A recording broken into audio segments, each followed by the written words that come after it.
अयोध्या आंदोलन को लेकर कांग्रेस की नीति साल 1949 में भी सवालों के घेरे में थी और आज भी कमोबेश वही स्थिति है।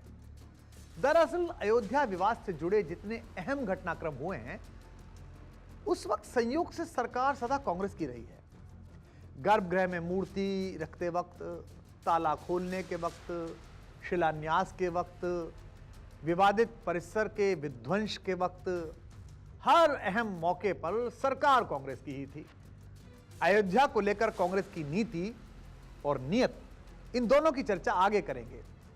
अभी तो चलिए देखते हैं कि मूर्ति के मामले में कैसे फैजाबाद के दो अफसरों ने देश के प्रथम प्रधानमंत्री जवाहरलाल नेहरू को आत्मसमर्पण करने के लिए विवश कर दिया था।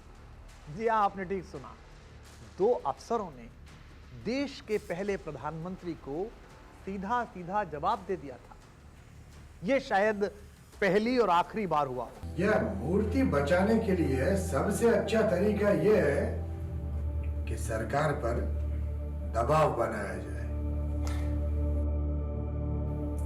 बात तो आपकी ठीक है मिस्टर नायर, और दबाव बनाइएगा कैसे? हम दोनों सरकार से कहें कि अगर रामलला की मूर्ति हटाई गई तो फिर अयोध्या समेत बाकी जगहों पर भी सांप्रदायिक तनाव बढ़ सकता है। हाँ, हम कह सकते हैं कि मूर्ति हटाई गई तो दंगा फैल सकता है, सैकड़ों लोगों की जानें जा सकती हैं। वाह, ये आइडिया अच्छा है। आइडिया तो अच्छा है, लेकिन अगर सरकार मूर्ति हटाने पर अड़ी रही तो फिर हम दोनों को इस्तीफे की पेशकश करनी होगी। इस्तीफा? आप ठीक। गुरुदत्त सिंह से राय मशविरा करने के बाद किकी नायर ने 27 दिसंबर 1949 को मुख्य सचिव को एक पत्र लिखा था।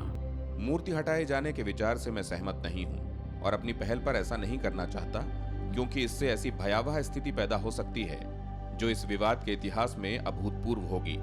मुझे कांग्रेसियों में भी ऐसा कोई हिंदू नहीं मिला जो मूर्ति हटाए जाने के प्रस्ताव के समर्थन में हो। मेरा प्रस्ताव है कि मस्जिद को अपने अधिकार में ले लिया जाए और हिंदुओं और मुसलमानों दोनों का वहां प्रवेश वर्जित कर दिया जाए, सिवाय पुजारियों के। पुजारी पूजा कर सकते हैं और भोग लगा सकते हैं। यदि सरकार किसी भी कीमत पर मूर्ति हटाने का फैसला लेती है तो मैं अनुरोध करूंगा कि मुझे कार्यमुक्त कर दिया जाए। के नायर के इस पत्र के बाद राज्य की पंत सरकार, याद आ गया आपको, गोविंद बल्लभ पंत मुख्यमंत्री हैं, दबाव में आ गई और केंद्र की नेहरू सरकार ने भी मूर्ति को लेकर चिंता तो कई बार जताई, लेकिन किसी ने कोई ठोस कार्रवाई नहीं की। अब इसके पीछे का रहस्य क्या है, यह भी इतिहास के गर्भ में छिपा हुआ है। 22 दिसंबर 1949 से लेकर 1992 तक रामलला की वो मूर्ति, वो विग्रह उसी तरह गर्भगृह में विराजमान रहा। उस मूर्ति का अगला अध्याय लिखा गया उस दिन जब अयोध्या का विवादित ढांचा ध्वस्त हुआ था, यानी कि 6 दिसंबर 1992। सही याद है आपको? 6 दिसंबर 1992 को अयोध्या में जो कुछ हुआ उसकी चर्चा कई रूप में हो चुकी है और अब भी हो रही है, लेकिन उस मूर्ति के बारे में ज्यादातर लोग अनजान हैं जिसकी प्राण प्रतिष्ठा 22 दिसंबर 1949 की रात हुई थी। 6 दिसंबर को जब विवादित ढांचा ध्वस्त हुआ तो कुछ लोगों को रामलला की मूर्ति की याद आई। सब कार सेवक उस प्रतिमा को खोजने में जुट गए, लेकिन रामलला की वो प्रतिमा 6 दिसंबर को दोपहर 12:30 बजे के आसपास कार सेवकों के एक जत्थे ने उस विवादित इमारत के पहले गुंबद पर हमला बोला। हमला बोलते ही कार सेवकों का दूसरा समूह अंदर गया और रामलला की मूर्तियां लेके बाहर आया। मैंने देखा कि समूह मूर्तियां लेके बाहर आ रहा है और इसी के 1-1.5 घंटे बाद पहला गुंबद गिरता है और उसके हर 1.5 घंटे के इंटरवल पर बाकी दोनों गुंबद गिरते हैं। यानी कोई 5 बजे तक उस विवादित इमारत के तीनों गुंबद फर्श पे थे। फर्श पर होने के बाद जब इमारत पूरी तरह गिर गई तो वहाँ अस्थायी निर्माण शुरू हुआ मंदिर का। जिला प्रशासन जिस ढंग से एक्टिव था, जिस ढंग से सक्रिय था, कहीं से उसे यह संदेश मिल रहा था कि जल्दी से जल्दी वहाँ पर मंदिर का अस्थायी निर्माण करना है। वो लोग मूर्तियाँ ढूंढ रहे थे और मूर्तियाँ थी नहीं। मूर्तियाँ कोई कारसेवक लेके चला गया था। बाद में स्थानीय प्रशासन और स्थानीय नेताओं की मदद से 2 अलग अलग स्रोत से मूर्तियाँ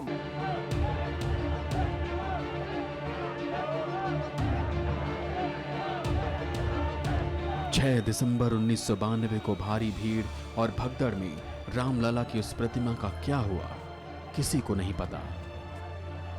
आज तक नहीं पता चला है कि आखिर वो प्रतिमा कहां गई। उस दिन रामलला के प्रतिमा गायब होने की खबर तुरंत दिल्ली तक पहुंच गई। मामला ज्यादा तूल पकड़ पाता उससे पहले ही राव सरकार के मंत्री PR कुमार मंगलम ने मामले को मैनेज कर लिया। अयोध्या में ढांचा ढहाए जाने के बाद अस्थायी मंदिर में मूर्तियां स्थापित करने को लेकर संग्राम मचा हुआ था। राव सरकार के मंत्री PR कुमार मंगलम राजा अयोध्या विमलेंद्र मोहन प्रताप मिश्र के संपर्क में थे। आनन फानन में राजा अयोध्या ने अपने घर से रामलला की मूर्ति भिजवाई, जो उनकी दादी ने इसी काम के लिए घर में रखी थी। रामलला की पुरानी मूर्ति की जगह गर्भगृह में नई मूर्ति रखी गई और आज भी उसी मूर्ति की पूजा अर्चना होती है।